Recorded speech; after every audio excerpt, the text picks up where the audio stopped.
Good morning ಎಲ್ರಿಗೂ. ಇವತ್ತು ನಾನು ಗುಂಡ್ಯಾಗ ಫ್ರೂಟ್ಸ್ ಕೊಡತ್ತಿದ್ದೆ, ಅದಕ್ಕೆ ಅದ್ರಾಗ ದಾಳಿಂಬ್ರಿ ಅವನಿಗೆ ತಿಂದು ಸ್ವಲ್ಪ ರಸ ಬರ್ತದಲ್ಲ, ಅದು ಚಲೋ ಅನ್ನಿಸ್ತದೆ. ಆಮೇಲೆ ಅವನಿಗೆ ಹಲ್ಲಿಗೂ ಚಲೋ ಆಗ್ತದೆ ಅಂತಿಕೊಂಡು ಈ ಥರ ನಾನು ದಾಳಿಂಬ್ರಿ ಎಲ್ಲ ಬಿಚ್ಚಿ ಅವನಿಗೆ ಸ್ವಲ್ಪ ಫ್ರೂಟ್ ಟೈಮ್ ಕೊಡ್ತೀನಿ. ಅದರಿಂದ ಅವನಿಗೂ ಒಂದು ಸ್ವಲ್ಪ ರಿಲ್ಯಾಕ್ಸ್ ಆಗ್ತದಲ್ಲ. ಇಲ್ಲಾಂದ್ರೆ ಎಲ್ಲ ಕಚ್ಕೋತ ಕೂಡ್ತಾನಲ್ಲ, ಬಾಜು ಇರೋ ಬೆಡ್ಶೀಟು ಬಿಡೋಂಗಿಲ್ಲ ಅವ.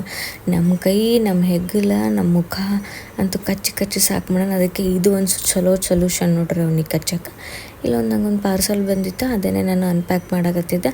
ಆ್ಯಕ್ಚುಲಿ ಕಿಚನ್ ಸಲುವಾಗಿ ಸ್ಪೂನ್ ಇಡೋದು ಒಂದು ಸ್ಟ್ಯಾಂಡ್ ತರಿಸಿದ್ದೆ. ಸೊ ನೆಕ್ಸ್ಟ್ ಟೈಮ್ ನಿಮ್ಗೆ ತೋರಿಸ್ತೀನಿ. ಇಲ್ಲಿ ಆ್ಯಕ್ಚುಲಿ ನೋಡ್ರಿ ಮೇನ್ ಇರೋದೇ ಫೋಟೋಶೂಟ್. ಇಲ್ಲಿ ನೋಡ್ರಿ ಒಂದು ಫೋಟೋಶೂಟ್.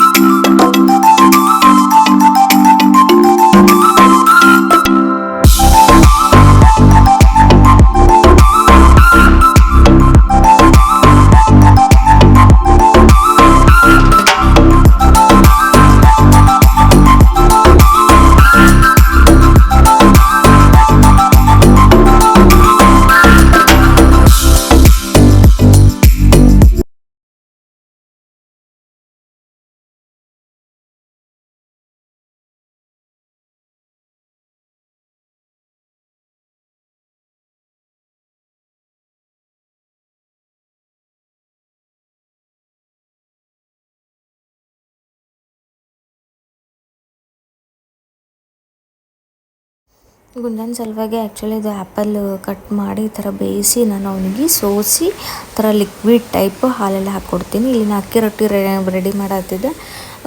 ಅಕ್ಕಿ ರೊಟ್ಟಿದೊಂದು ರೆಸಿಪಿ ಎಲ್ಲ ನಾನು ಅಡುಗೆದು ಚಾನಲ್ ಒಂದು ಓಪನ್ ಮಾಡ್ತೀನಲ್ಲ, ಅದ್ರಾಗೆಲ್ಲ ರೆಸಿಪೀಸ್ ಮಾಡಬೇಕು ಅಂತ ಪ್ಲ್ಯಾನ್ ಮಾಡೀನಿ. ಈ ಥರ ಮೆತ್ತಗೆ ಚಲೋ ಆಗ್ತದೆ ನೋಡಿರಿ. ಇಂಥ ಒಂದು 8-10 ರೊಟ್ಟಿ ತಿಂದ್ರೂ ಏನಾಗಂಗಿಲ್ಲ ನೋಡಿರಿ. ಈ ಥರ ನಾನು ಅವ್ನಿಗೆ ಆ್ಯಪಲ್ ಸೋಸಿ ಅದ್ರಾಗ ಒಂದು ಸ್ವಲ್ಪ ಹಾಲು ಹಾಕಿ ಲಿಕ್ವಿಡ್ ಟೈಪ್ ಮಾಡಿಕೊಡ್ತೀನಿ. ಎಲ್ಲ ಚೆಂದಾಗಿ ಎಮ್ಮೆ ಅಂತ ಕುಡಿದು ಮಕ್ಕೊಂಡು ಬಿಡ್ತಾನೆ ಇವತ್ತು. Thank you.